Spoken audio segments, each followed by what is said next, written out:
Hello, welcome back to our channel ज्याचं नाव आहे Netcom hardware services. Gmail through mail send करणं it's a part of our routine life, but त्याच Gmail through एखादा confidential and very important mail with password protected जर एका particular युजरला send करायचा असेल आणि तो मेल त्याच युजरने रीड केलं पाहिजे असं असेल तर जीमेलने आपल्याला पासवर्ड प्रोटेक्टेड ऑप्शन प्रोव्हाइड केला आहे। So let's start to see की पासवर्ड प्रोटेक्टेड ऑप्शन जीमेल मध्ये कसं यूज करायचं। सो सगळ्यात आधी आपल्याला मेल कंपोज करायचा आहे। फॉर एक्झाम्पल साठी मी इथे मेल ऍड करते।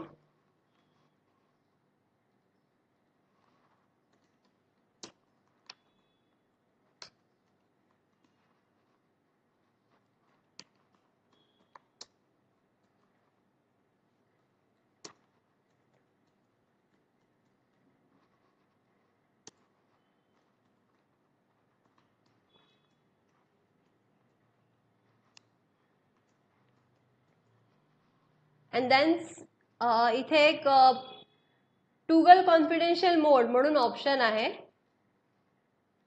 तिथे क्लिक केल्यानंतर आपल्याला समोरच्या युजरला मेल किती ड्युरेशन पर्यंत बघायला भेटेल यासाठी हा एक ड्युरेशन इथे सिलेक्ट करायचा आहे।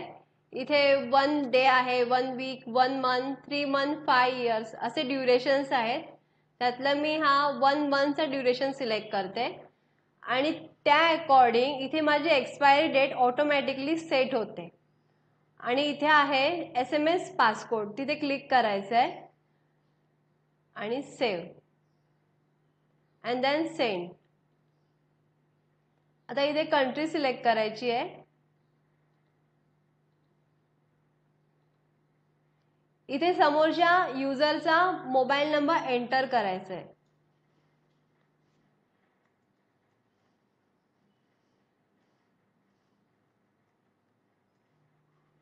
या मोबाईल नंबरवरच तुमचा SMS पासकोड सेंड होणार आहे जो तुम्हाला मेल ओपन करण्यासाठी यूज होणार आहे।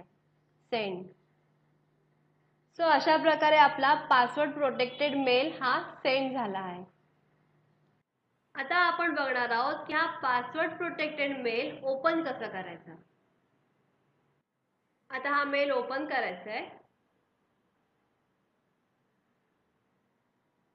मेल ओपन केल्यानंतर तुम्हाला ही स्क्रीन अशी दिसेल।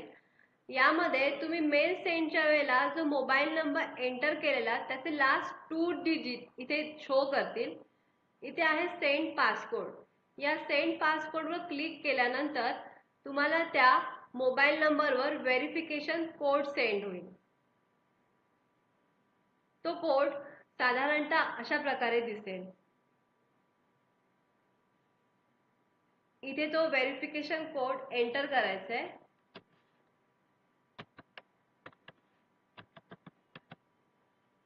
Then submit.